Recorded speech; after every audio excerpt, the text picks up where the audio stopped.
નમસ્તે Gujarat UV Gujarati YouTube channel પર આપ સાથી મિત્રોનું હાર્દિક સ્વાગત કરું છું। હું ઉદયસિંહ। જાણીએ આજના મુખ્ય સમાચાર। 22 જાન્યુઆરીએ રજા જાહેર કરવા સીએમને પત્ર લખ્યો। શું ફરીથી લાગુ થશે જૂની પેન્શન યોજના? રાજ્યમાં ફરી 3 દિવસની વરસાદની સંભાવના। વડાપ્રધાન નરેન્દ્ર મોદી અમદાવાદમાં કરશે રોડ શો। મિત્રો સમાચાર વિસ્તારથી જાણીએ તે પહેલાં આપ યુવી ગુજરાતી યુટ્યુબ ચેનલ પર પહેલી વાર આવ્યા છો તો ચેનલને સબસ્ક્રાઈબ કરજો, જેથી વિડીયો નોટિફિકેશન સૌથી પહેલાં તમને મળે તે માટે બેલ આઇકન પર ક્લિક કરજો। જાણીએ સમાચાર વિસ્તારથી। શ્રી રામ જન્મભૂમિ અયોધ્યામાં 70 એકર જમીન પર બનેલા ભવ્ય અને નવનિર્મિત રામ મંદિરમાં રામલલ્લાની મૂર્તિનો અભિષેક 22 જાન્યુઆરી 2024ના રોજ થવાનો છે। મંદિરના ઉદ્ઘાટનના બહુ ઓછા દિવસો બાકી છે, જેથી તૈયારીઓ પૂરજોરમાં ચાલી રહી છે।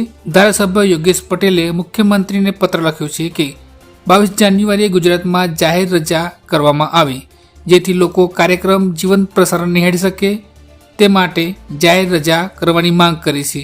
શિવજી કી સવારી પરિવારના અગ્રણી તરીકે તેમણે પત્ર લખ્યો છે। ગુજરાત સરકારના કર્મચારીઓ છેલ્લા ઘણા સમયથી જૂની પેન્શન યોજના લાગુ કરવાની માંગ કરી રહ્યા છે।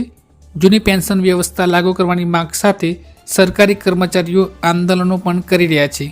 આ બધાની વચ્ચે સૌ પ્રથમવાર રાજ્યના શિક્ષણ મંત્રી કુબેર ડિંડોરનું નિવેદન સામે આવ્યું છે। શિક્ષણ મંત્રીના નિવેદનથી સરકારી કર્મચારીઓમાં એક આશા જાગી છે। ઓલ્ડ પેન્શન યોજના મુદ્દે આંદોલન કરનારા પ્રાથમિક શિક્ષણ સંઘના સાબરકાંઠાના કાર્યક્રમમાં શિક્ષણ મંત્રી ઉપસ્થિત રહ્યા હતા। આ દરમિયાન ઓપીએસ લાગુ કરવા મુદ્દે શિક્ષણ મંત્રીએ પરોક્ષ રીતે સકારાત્મક સંકેત આપ્યા હતા।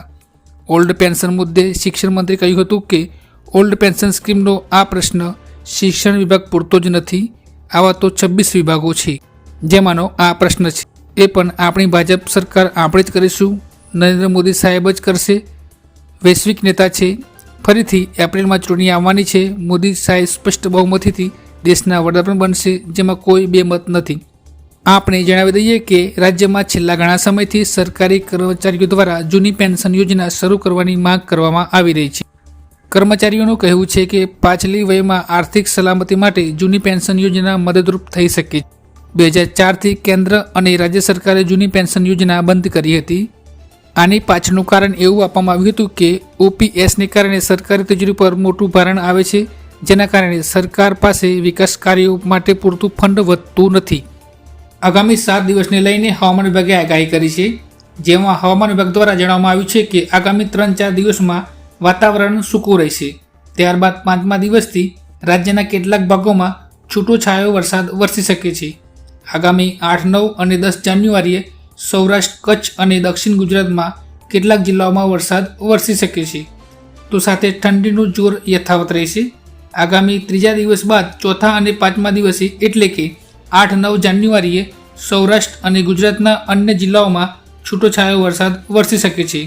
ત્યારબાદ 6ઠ્ઠા દિવસે એટલે કે 10 જાન્યુઆરીએ ઉત્તર ગુજરાતના 1 થી 2 જિલ્લાઓમાં હળવો વરસાદ વરસી શકે છે।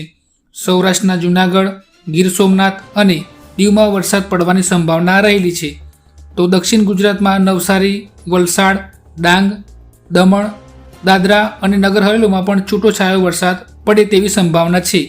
ત્યારબાદ 9 જાન્યુઆરીએ ઉત્તર ગુજરાતના જિલ્લાઓમાં જેવા કે સાબરકાંઠા, બનાસકાંઠા, અરવલ્લી, મહીસાગરમાં પણ હળવો વરસાદ વરસી શકે છે। 2 દિવસ દરમિયાન અમદાવાદ શહેરના આસપાસના જિલ્લાઓમાં તાપમાન યથાવત રહેશે। વડાપ્રધાન નરેન્દ્ર મોદી દ્વારા 9 જાન્યુઆરીએ અમદાવાદમાં રોડ શો યોજાશે। એરપોર્ટથી ગાંધી આશ્રમ સુધી રોડ શો યોજાશે।